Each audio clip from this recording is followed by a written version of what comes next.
that what you mean? Yeah, I mean, we export it, because what's gonna happen is the only way you're gonna increase values is to generate electricity. You could convert every car in the United States to CNG, and it's not gonna have an effect on When you pricing. say export, there's a new Constitution line, right? 30-inch line going to Albany. Is that what you mean by export? No, taking it out of the U.S.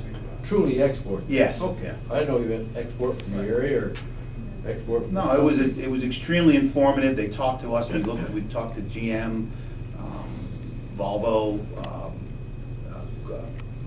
Ford was there. They're all doing different things. The other thing that's really interesting too is that they're actually making gasoline out of dry gas now. They're picking the carbon molecules. It's actually a very clean fuel. Crude that comes out of the ground has to be refined and certain characteristics taken out of it.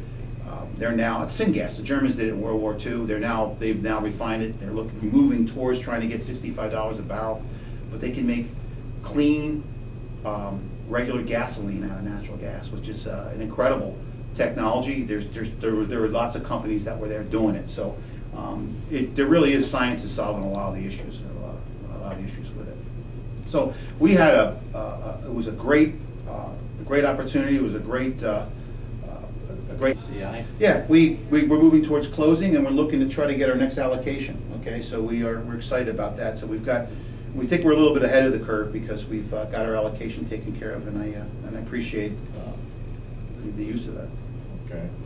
How about our basic grant? Basic grant was just submitted yesterday.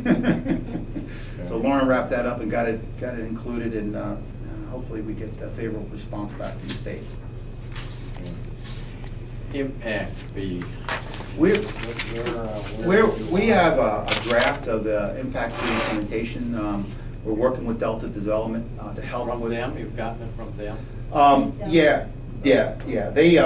They are working on making some modifications and changes to it. We're doing it for 2 counties, both Bradford and Susquehanna County. And what it basically is going to do is it starts out by indicating what Act 13 is, an overview of it. It also identifies the uses. I think there's 13 different categories it could actually be used for as it comes to the counties. And the big issue is no one really knows what the total dollars are, what each county is going to get. I made a contact with the PUC just early part of this week, I believe, and they got back to us and said, listen, we are trying to, we'll have those things finalized in the next couple of weeks. It's been that way for a couple of weeks now that we're anticipating the PUC to come out, since they oversee this, where the actual numbers are and what each county will receive, and then the counties will decide how they're going to utilize that. But this will be a structured piece that will actually allow the commissioners to and it's completely their decision to collect the use of the money and then identify how those funds would be used to benefit the citizens of Susquehanna County. The one thing that came very clear to us in this whole process is they want to do projects that affect a lot of individuals in the county, and it could be, also they're looking at internal issues with the county that were directly related to the natural gas industry and modifications they'd have to make, things that different organizations and agencies that were affected. So that's really I think in the next month or two it should be unraveled, because we're looking at December, probably within November, I would say, would be completed. We're looking at December for the first allocations to hit the streets. So. Okay. Yeah, I was never able to read anywhere where they said when dollars were coming. Yeah, nobody knows. Nobody knows. Just along those lines, I wanted to just inform you of something that we just, talking to DEP, had called yesterday. Act 13 is going to put $20 million off the top for DEP is running a natural gas vehicle grant program, and there'll be a number of different regional programs. Actually, there's going to be different presentations done throughout the region. and they're trying to set those up now. I believe you can find out on their website where there may be one close to here. But what they were looking for were some key speakers, people that were focused on C&G, and they wanted some suggestions from us. But this is an interesting program. It's going to, they're a 50% cost share program, but it's for retrofit. It says for incremental purchase costs, including the cost to retrofit eligible vehicles, but it's up to $25,000 per eligible vehicle. That would be a large, very large vehicle, but it's for fleet conversions, and there's some details of it here. But again, they're looking at trying to fund the use of the grant. It will open up November 1st of this year, and I think the deadline is February 1st to apply. And I think we made copies of this for yeah, people. Yeah, so if you do want them, they're here. They're right there. Okay, so that was just letting you know that they called yesterday about, so they're rolling out their, again, it's related to Act 13, which is the impact fee, which is some of them. Yes, sir? Are you talking about private yes. fleets? Yeah, you can do private for-profit.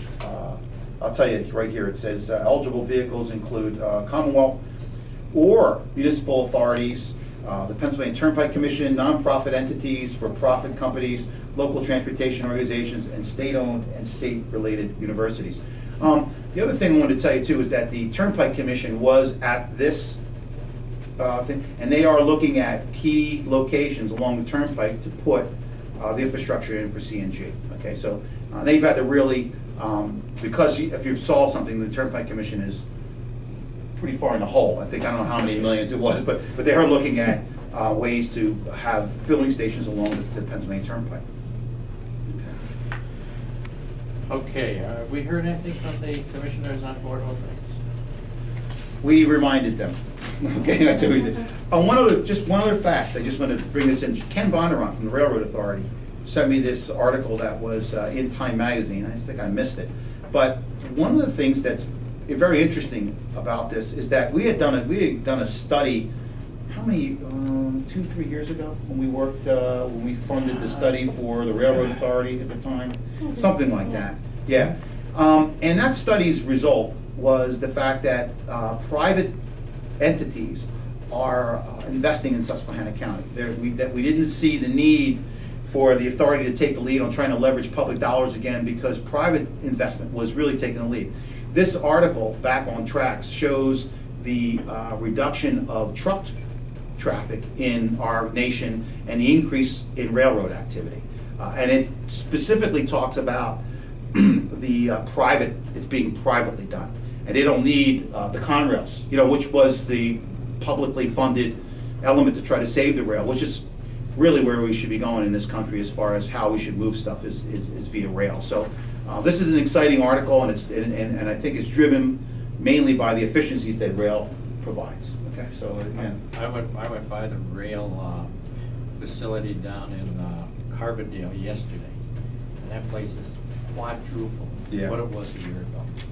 Yeah. I mean, there is just so much stuff moving through there, trucks going in and out, but I think we all agree that we cannibalized our railroad, but now it seems to be the way of the future. Yeah, fortunately, the rails were left in at certain places. It's too bad that the rails weren't left in even further north in Susquehanna County. Stopped at our line. I should have photocopied this for everybody, but you're more than willing to take it. We can forward it to you if you're interested in that. Okay. Anything else? Do we have the authority to promote other economic activities in the county, like farming? Yeah. Is that a person comes to us with? Right. We've been involved in other forms of agriculture. Actually, more recently, there's been some pretty creative things that are happening as a result of the fact that there's other income on the farm now.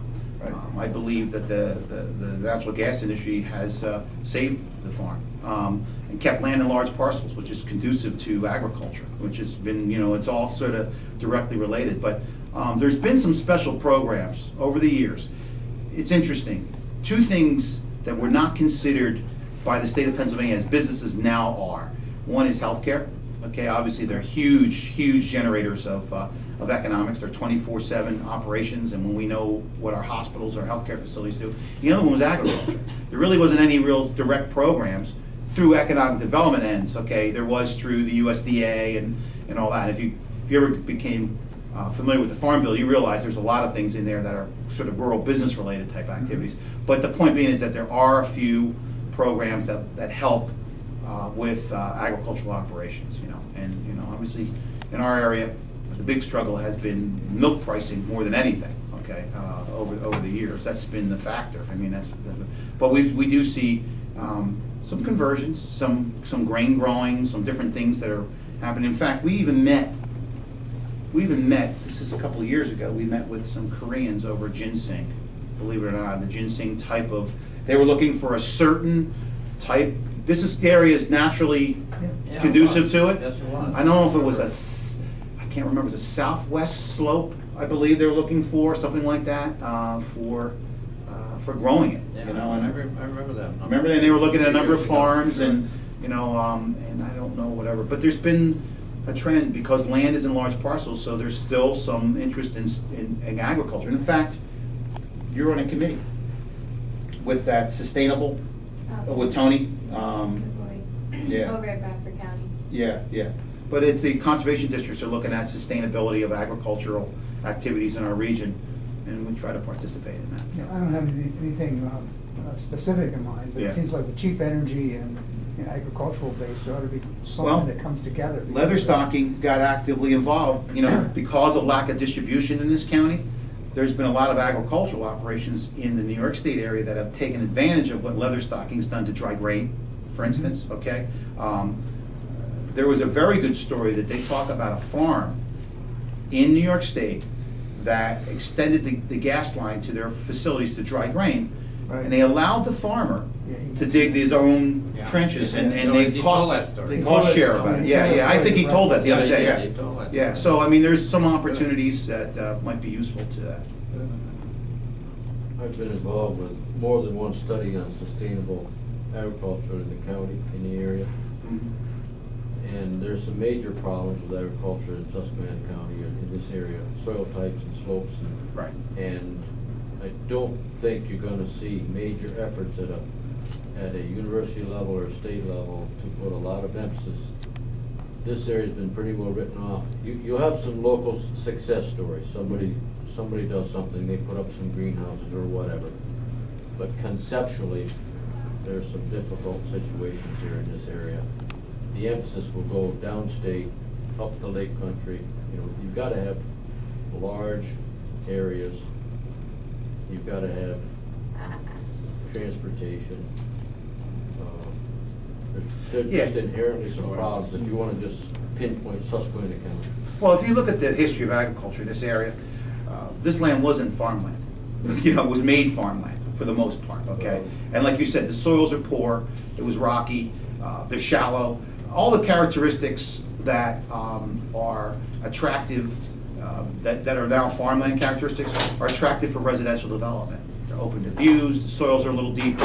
There's all kinds of things, that are relative, relatively speaking. We have been with dairymen that have moved their operations to Kansas, okay? Mainly because they can buy all their grain. They don't raise any grain, okay? And they have, a couple thousand head that they're milking. Unfortunately, that's the trend in the U.S., okay? Not necessarily just even in this region that you see a lot of that big stuff going in that direction. But there's been some more, the thing is as Lancaster County obviously was the best county in our state from the standpoint of good farmland, okay?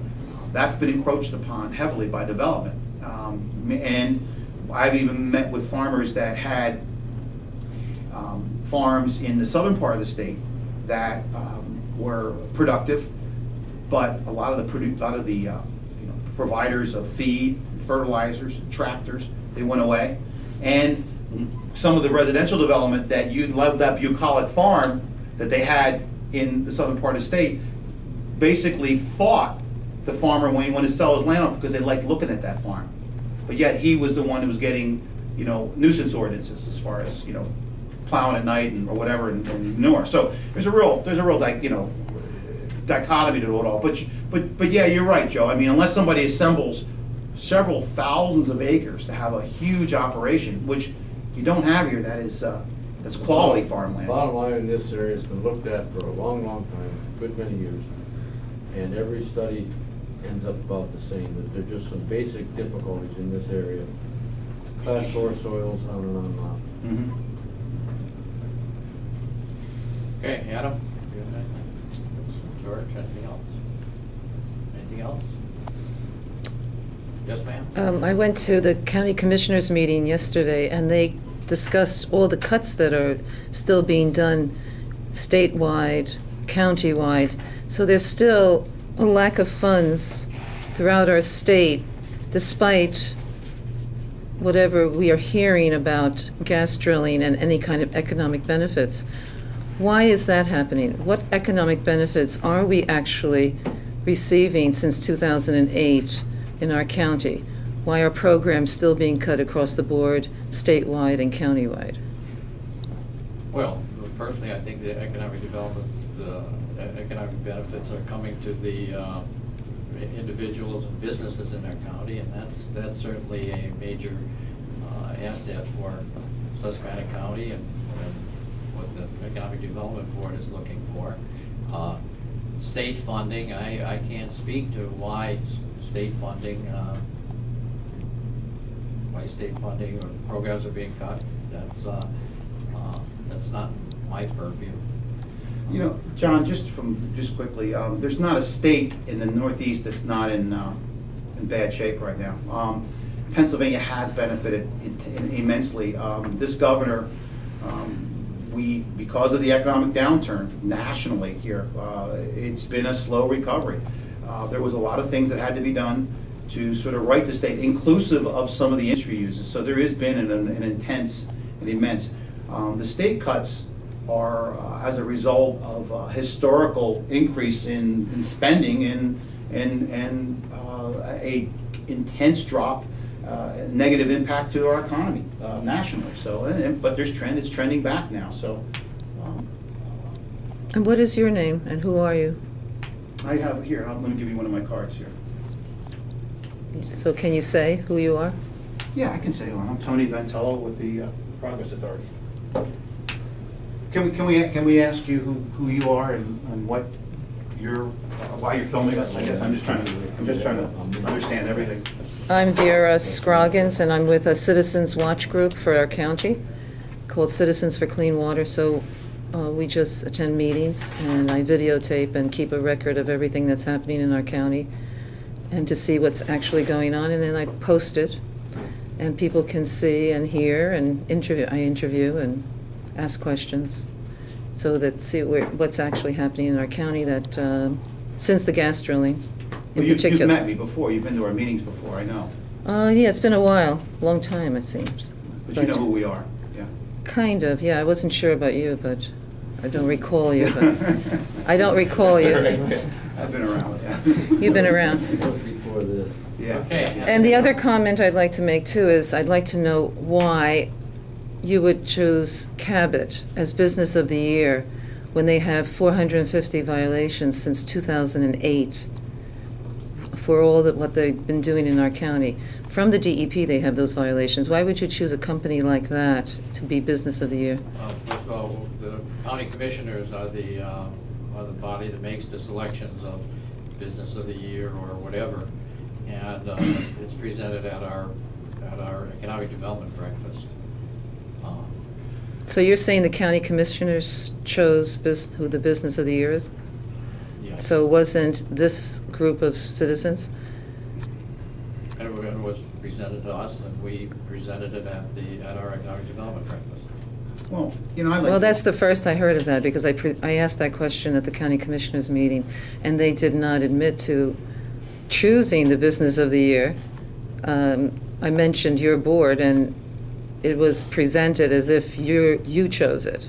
Well, let me address that. Let me just. It's not a complicated. At the top of the list, because we met with community foundations and were that a good job in trying to bolster oversight And I think that Cabot, and maybe rightfully so, has been intensified, the oversight has been intensified on them because of some of the issues that they had. But, you know, agencies, DEP, EPA, have certified that they've rectified most of the problems. So that's the reason for it.